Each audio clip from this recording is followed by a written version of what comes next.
Ya nos quedan un par de encuentros respecto a la lectura que venimos haciendo del seminario,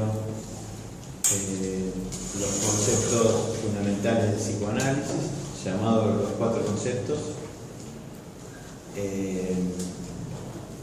Queda esta reunión y una próxima que es Tatiana Fittikov, que me prohibió hablar de algunas cosas porque dice que ya no voy a hablar, pero igual la voy a traicionar. Bueno, está bravo decir algunas cosas más de todo lo que hemos venido escuchando y trabajando con los compañeros que hablaron anteriormente, pero como es un seminario extremadamente complejo, rico, creo que podemos darle algunas vueltas sobre lo mismo, que no es ninguna novedad para nosotros los psicoanalistas, siempre estamos dando vueltas a lo mismo. Todavía no apareció una idea nueva desde Lacan, créanme. Bueno, vamos a ir dando vuelta hasta que algo parezca, ¿verdad? No ha aparecido en el sentido de una conceptualización más clara, ¿no? Algunas ideas por ahí andan volando. Bueno, me gustaría mucho hablarlo, pero lo voy a leer porque se puede hacer muy extenso y se complicaría. Le llamé los fundamentos del psicoanálisis porque creo que es un poco la controversia. Creo que el seminario de los 4 conceptos fue una propuesta del transcriptor y propietario de la obra de Lacan, que es Jacques Alain Miller. Y creo que la intención de Lacan fue hablar de los fundamentos del psicoanálisis, aunque cuando le puso ese título Jacques Alain Miller, su editor, no objetó nada. Sería porque era su yerno, no sé. Bueno, ustedes saben que son algo así como 19 clases, no digo 18, 19, de las cuales también están nombradas por el que lo editó, ¿verdad? Porque acá no le puso título a las clases, obviamente. Y en ese punto están bien nominadas, me parece. No voy a tomar todo, voy a tomar algunas cosas.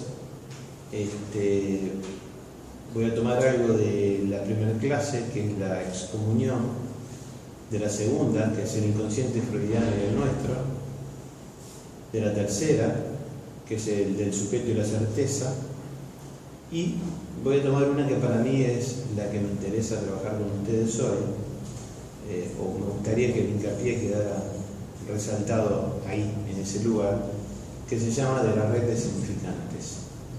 Por supuesto que si se trata de resaltar la clase del 5 de febrero del 64 de la red de significantes, es imposible no hablar de la clase 16 y 17, habiendo una última, que es la de la 17 y 18 creo que es el sujeto y el otro, la alienación, y el sujeto y el otro, la fánesis. Pero van a estar mezcladas, como debe hacerse en una verdadera lectura psicoanalítica de un texto que es, bueno, una epistemología de ida y vuelta, y no una lectura tan cronológica, que muchas veces es buena para la investigación, pero a veces se pierden algunas cosas. Brevemente, algunas palabras respecto a este seminario. Durante el año 64, Lacan dictó este seminario, y ustedes saben que lo hizo en sustitución de otro que dejó enunciado al final del seminario anterior sobre la angustia. Al final de la angustia anunció uno que le llamó, dijo, voy a dictar el seminario de los nombres del Padre, del cual dio solo una clase el 20 de noviembre del 63, justo el día siguiente a la decisión de haber sido apartado o expulsado como analista didáctico de la Asociación Psicoanalítica Internacional. De más está decir que él no continuó con ese seminario. Los seminarios anteriores, que hacía 10 años que lo venía dictando, lo venía dando en el Hospital Santán, dejó de hacerlo ahí, y este seminario lo dio en la Escuela Normal Superior, que era un público más de matemáticos, filósofos, más científicos, ¿verdad? Lo cual le dio una característica diferente a la producción de Lacan. Hay algunos que dicen que, bueno, los 10 primeros años de los seminarios de Lacan fueron una especie de retorno a Freud, o de aprender a leer a Freud de otra manera, o leer a Freud de otra manera, tal vez con los textos directos del alemán, que él sabía mucho, y no regirse por los textos traducidos al francés, sino por el inglés y el alemán directo, que fueron esos del 51 al 63. Y se dice que a partir del 64, con este seminario de los fundamentos del psicoanálisis, se abre una instancia de 10 años más en la obra de Lacan, donde hay gente que dice, bueno, ahí aparece Lacan, explayándose absolutamente en sus conceptos y sus invenciones conceptuales. Está bien, es una buena lectura esa. Hay una última lectura que dice que los 2, 3, a partir del seminario RCI, que ya hemos trabajado en este espacio, se dice que es la última etapa de la enseñanza de Lacan. Está bien decir la última etapa de la enseñanza de Lacan, no decir que es el último Lacan, porque el último Lacan no es ninguno. No es ni el del 75, 76, ni es el del 51, 52, cuando empezó con los casos clínicos de Freud. Va y viene, esa es la epistemología que yo les decía. Bueno, el anuncio del seminario, que no fue posible, ustedes ven que él lo llamó los nombres del Padre. Eso indicaba ya una diferencia con respecto al corrido anterior, es decir, el cuestionamiento por parte de Lacan de la unicidad del nombre del Padre. Y ahí hay un punto de avance muy interesante. Y a partir del seminario precedente va a mantener la cuestión de que el sujeto se orienta en función del objeto A, causa del deseo, fundamental para el fantasma, y ustedes saben, empieza a apuntar al goce. También aparecerá un cierto desplazamiento del significante, es decir, lo simbólico, digamos, hace un retuerzamiento, si ustedes me permiten, a lo real de su recorrido posterior.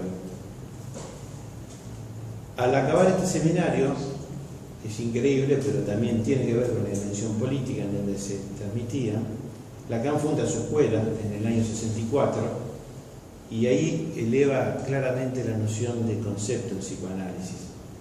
Desde mi punto de vista renueva la cuestión ética del inconsciente y le da una cierta lógica al trayecto de la pulsión, ligando repetición al fracaso y articulando transferencia al saber y al objeto A. Es ahí que funda su escuela,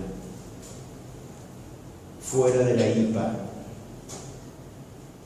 Los conceptos, que fueron 4, se articularon los unos en los otros y los desplazamientos sobre cada uno de ellos influyen también en los otros, en el seminario. Por ejemplo, lo inconsciente se abre y se cierra en resonancia con los bordes pulsionales, de manera imprevista y no calculable, y no se plantea tanto desde el punto de vista del saber, sino a partir del sujeto del inconsciente.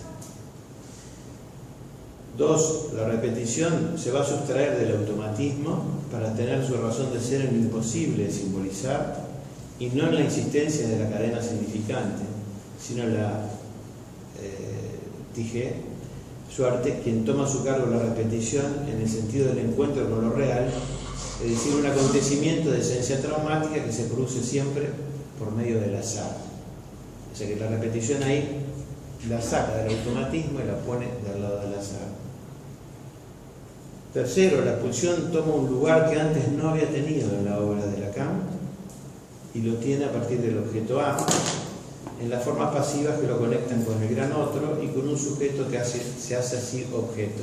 Lean ahí entonces la fórmula del fantasma.